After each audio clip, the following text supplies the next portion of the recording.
మధ్యాహ్నం మన లంచ్లోకి స్పెషల్ ఏం చేస్తున్నాం? చికెన్ అండి. చికెన్లోకి ఐటెం చేస్తున్నాను. ఐటెం చేస్తున్నాను అండి. ఫస్ట్ నూనె వేసుకోవాలా, చాలా వేసుకోవాలండి. కొంచెం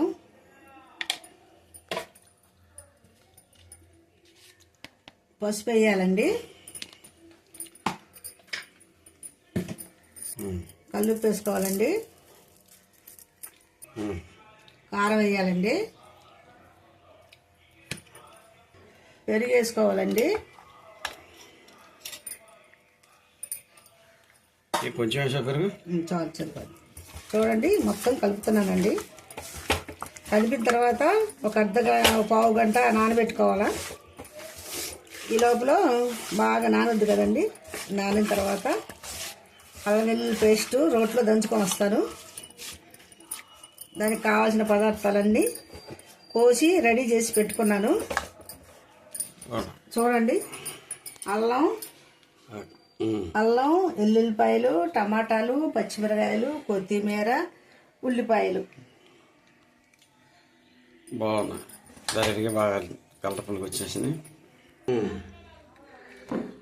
అల్లం, ఎల్లుల్లిపాయలు రోట్లో వేస్తున్నాను. రోట్లో వేసి నూరుతారా? రోట్లో వేసి నూరి తీసుకెళ్ళి కూరలో కలుపుతారండి. అంటే మిక్సీ చేసుకుంటారు కదా అందరూ? మిక్సీ వేసుకుంటే బాగోదు, టేస్ట్ రాదు. నేనైతే మిక్సీ వేయను, అన్నీ ఇలాగే నూరుకుంటాను రోట్లో. అయిపోయిందా? అయిపోవచ్చిందండి. అయిపోయిందండి. మెత్తగా వచ్చిందండి. రోట్లో ఇలా నూరుకుంటాను. అల్లం పేస్ట్ బాగా వచ్చింది. ఓకే, ఇచ్చుకొని బాండీ పెట్టాలండి. నూనె వేస్తున్నాను. నూనె వేసాను. తర్వాత ఫస్ట్ ఉల్లిపాయ వేసుకోవాలండి.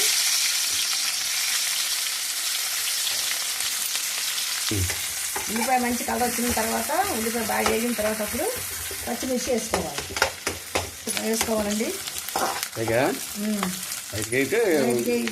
పచ్చిమిర్చి కొంచెం కొత్తిమీర కూడా వేసుకోవాలా. ఉల్లిపాయ వేస్తున్నాను. అల్లం పేస్ట్ వేసి ఇదేగా అప్పుడు టమాటా వేస్తాం. తర్వాత టమాటా వేస్తాం. టమాటా ఎందుకు ముందు వేయట్లేదు? టమాటా కింద వేగదు కదా. టమాటా వేసి ఎన్ని ఆగవాలి? ఎన్ని వేగదు కదా. ఎన్ని వేయకపోతే అప్పుడు టమాటాలు వేస్తున్నానండి. అండి అది ఎర్రగా వేగిపోతే అప్పుడు టమాటా కూడా బాగా వేయాల. టమాటా కూడా బాగా ఎన్ని వేగినట్టు అది కూడా వేగితే బాగా గ్రేవీ మసాలా ఇవన్నీ వేగితే మంచి వాసన వస్తుందండి. గుమగుమలాడుతా అయిపోయిందండి. చూడండి ఎలా వచ్చిందో, సూపర్. ఇందులో నేనేం చేస్తానంటే ఎన్ని కలుపుకొని పెట్టుకున్నాను కదా, ఈ ముక్కలు వేస్తానండి. నేను నూనెలో వేపను, ఇలాగేస్తాను వెరైటీగా. ఇలా చేసుకొని తింటే చాలా బాగుంటుందండి. అంటే ఫ్రై అయితే ఇంకో టైప్లో చేస్తాను. ఫ్రై అయితే ఇంకో టైప్లో చేస్తానండి. ఫ్రై కదండి, ఎగురు. చూడండి ఎలా వచ్చిందో, పెట్టుకుంటే బాగుంటుందండి. చూడండి ఎంత కలర్ కనిపిస్తుందో. మంచి వాసన వస్తుందండి.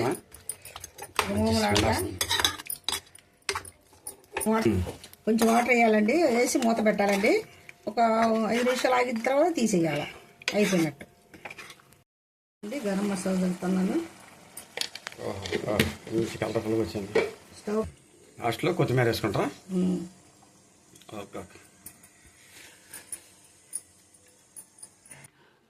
రెడీ అయిపోయిందండి. చికెన్ మంచి గుమ్మగుమ్మలు ఆడుతూ రెడీ అయిపోయింది. కూర అయిపోయిందండి.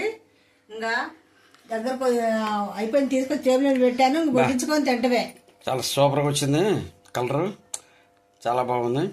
లైక్ చేయండి, షేర్ చేయండి, సబ్స్క్రైబ్ చేయండి, ప్లీజ్ హెల్ప్ చేయండి.